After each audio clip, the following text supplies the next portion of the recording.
Hello, everybody, and welcome into Senior Living Live. My name is Melissa. I hope you are having a great day. In this episode, we will be discussing some simple tips you can take to set up a team for a senior loved one, a care team, that is. Jennifer Fink is our guest, and she is going to discuss what exactly is a care team and what you need and how you can set one up to ensure that your loved one is receiving the absolute very best care. Jennifer, thank you so much for being with us here today. Thank you for having me. Absolutely. First, tell us a little bit about yourself and your background. Well, thank you. My name is Jennifer. Both of my parents are gone. My mom had Alzheimer's disease for 20 years. My maternal grandmother had vascular dementia from like 76 to 91. However, I can't do that math very well in my head. And my maternal great grandmother also had what they called back in the day senile dementia. She died before I was born, so I don't think they even knew the differences at that point. But yeah, I don't have the greatest family history. And from 1991 to 2005, we had a family business together. We had a 1-hour photo lab, if you guys remember those days, and a photo studio where I did portrait work. And we were dealing with my mom, dealing with her mom, but it was also becoming quite evident that she was having memory issues. And that was kind of scary because kind of already we're going through it with my grandmother.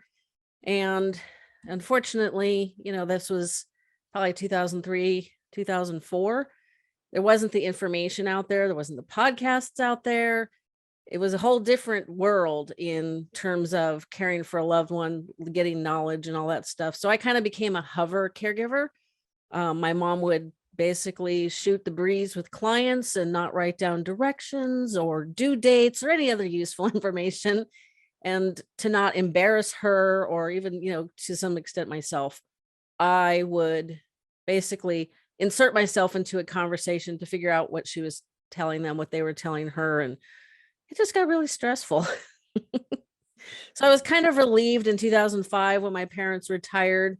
I had been building up the business in my own hometown for the past 18 months, the previous 18 months, that is. And it was nice to just be in charge of my own stuff, not have to worry about my mom. But I also knew that not having a purpose, that wasn't so good for her. But it was a double-edged sword.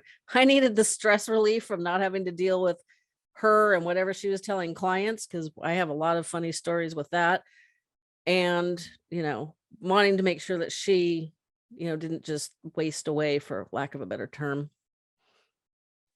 Yeah, so a lot of experience, obviously, and you are absolutely correct. I mean, the amount of information from 2003 to now is incredible. And we're still kind of just touching the tip of the iceberg of what we could be doing, right? And advocating and trying to get that information out there about how to live with somebody who has dementia, what do they expect? What should they expect if they are diagnosed with the disease? So there's so much information that has come around recently. And this is why we're having this topic today, because we want what you provide, the podcast, all the information, your background, your experiences, can certainly help somebody else and hopefully one of our viewers out there. So thank you for telling me about your background. Again, I'm sorry about your family history, but it's brought you where you are today with us. I think, most people dive into caregiving believing that they're going to be prepared for that and what it is day in and day out. So the initial intent is good, as you know, but how can this be problematic? Well, most of us, I think, end up caregivers because of an emergency. Dad got lost coming home from work that he's done for, 30 years. Mom got lost going to the nail appointment. Grandma fell. There's usually what one of my past guests called that Tuesday afternoon phone call that upends your entire life. And in the early stages of dementia, as I'm sure you can make some adjustments, put in place some procedures that help themselves, and you kind of move on and you think, phew, okay, got through that. That's great.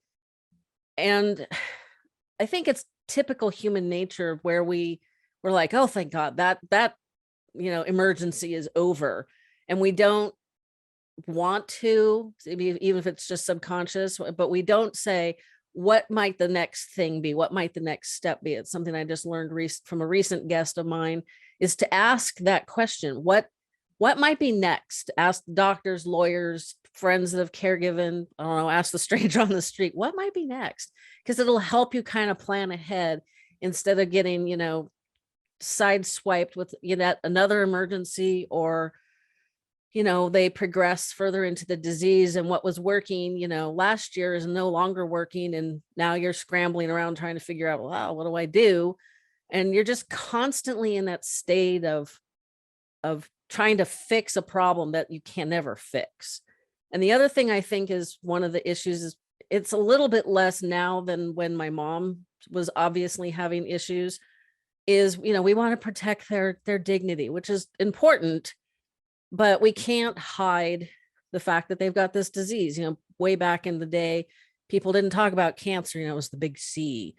We didn't talk about AIDS. We didn't talk about some of these really devastating diseases. And we're starting to get there with Alzheimer's and other dementias. And unfortunately, it's kind of a slow progress because there are no treatments. There's not really a good preventative, other than the multiple episodes I've done on, it's all lifestyle choices. There's no pill. You got to eat right, exercise, blah, blah, blah. We all know what those are. So a lot of people are like, I don't want to know. A lot of people ask me, do you want to know? And it's like, kind of yes, because I know the importance of being able to plan ahead, but kind of no, because I've already lived through it a couple of times and I'd rather not live through it a third. So, even for myself, not knowing what's coming next, it's not necessarily the best choice. So we dive into caregiving with, the biggest hearts, the best intentions, but, not knowing what we're facing, we don't put enough, enough procedures and boundaries in place to protect ourselves and our loved one. Yeah, I mean, you said it, you can't fix something that cannot be fixed, and everybody wants to fix something. We're all fixers. We want there to be beginning, middle, and end, right? And it's just it doesn't happen with this disease, unfortunately. So what are some of the issues that you feel caregivers face, and what are some tried and true solutions that through your own experiences, through your the people who come onto your podcast, clients, their experiences of someone who is helping a senior loved one in the trenches?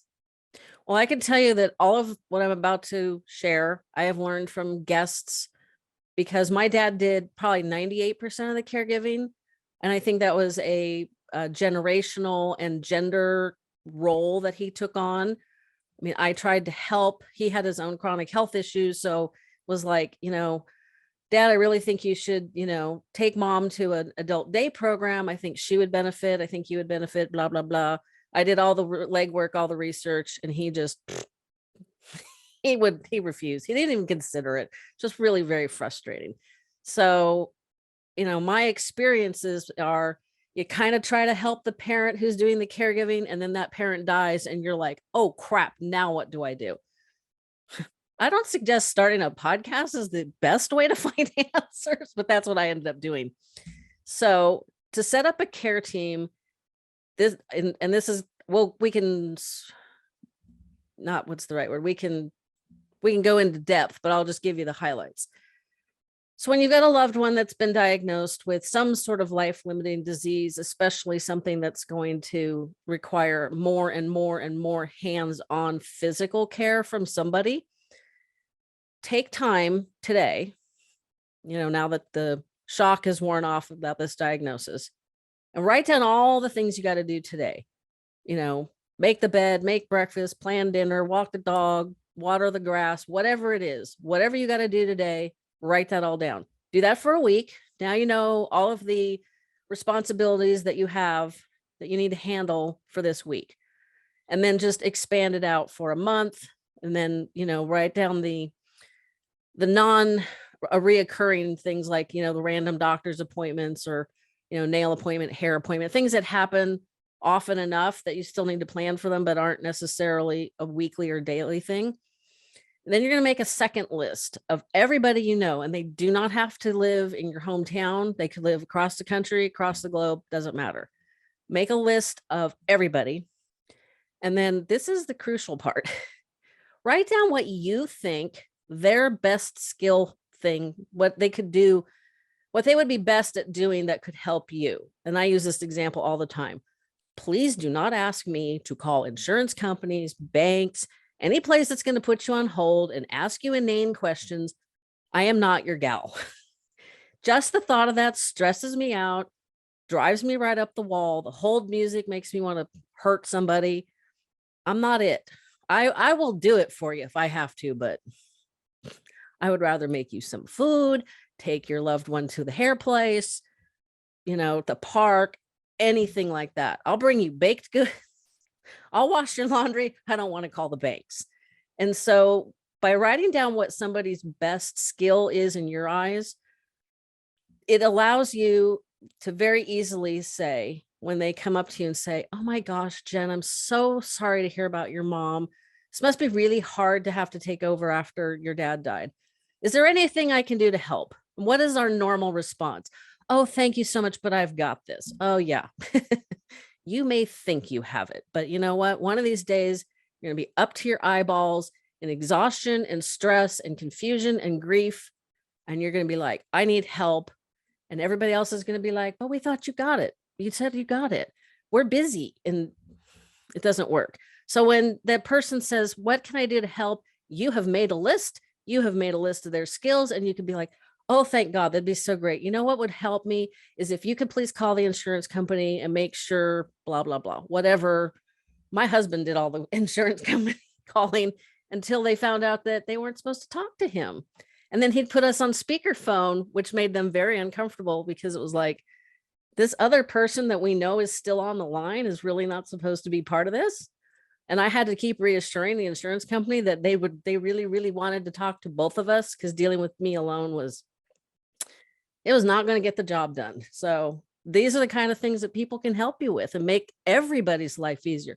In my situation, it made the insurance company's job easier. They could get the answers they needed from a person who spoke their language. My husband used to be a banker. He's been a real estate broker for almost 20 years. So, he knows that world. I don't want to be part of that world. So now you've got your list of all the things that need to be done. You've got your list of people can help you. So right now you're not spending any money, because unfortunately, as I said earlier, my mom had Alzheimer's for 20 years. Sometimes this disease can last very long time. And if you start shucking out money for paid caregivers, you might have depleted your resources by the time your person needs the most help. That is definitely not what you want to do. And in the beginning, they're not really going to want people coming in and doing things for them, to them, etc. They don't want that a lot. So it helps to have people they know, they care about, they're friendly with, to come in and handle some things. Maybe the next door neighbor is going to help with the gardening, or Betty from down the street is just a fantastic chef, and so she brings meals twice a week.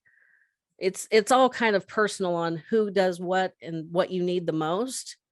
But it's that's a great place to start, because now you've got people who are with you in the beginning stages, and when things get tougher, you're not inviting somebody in to help and then having to explain to them how to deal with somebody with Alzheimer's or other dementia.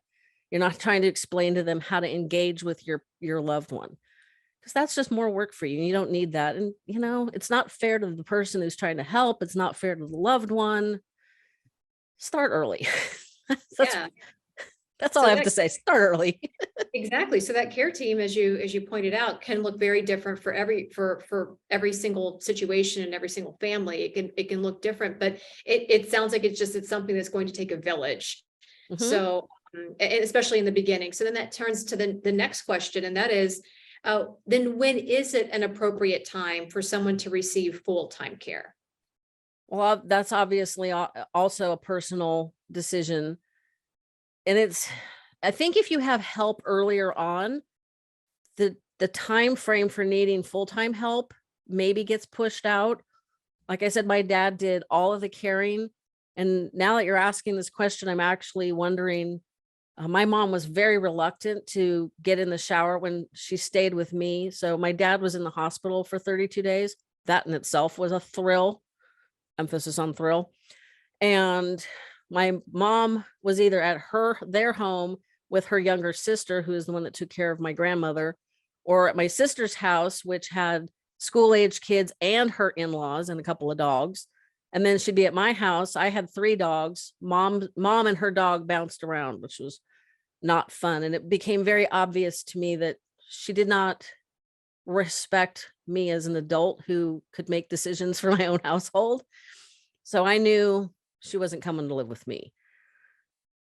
But, thinking about it, it's like my dad had no patience whatsoever. So I have no idea how he got her in and out of the shower, because she was really reluctant with me. So these are the kind of things that they start becoming like a daily or, regular battle. And, you have to take into consideration your own health.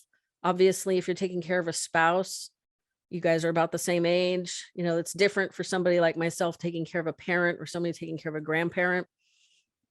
It's just, you need to consider, can you do all the things that they need? Are you willing to do all the things that they need? Because as I'm sure you know, and your listeners are probably well aware, people with any form of dementia in the later stages end up, forgetting how to feed themselves, forgetting how to, use the bathroom.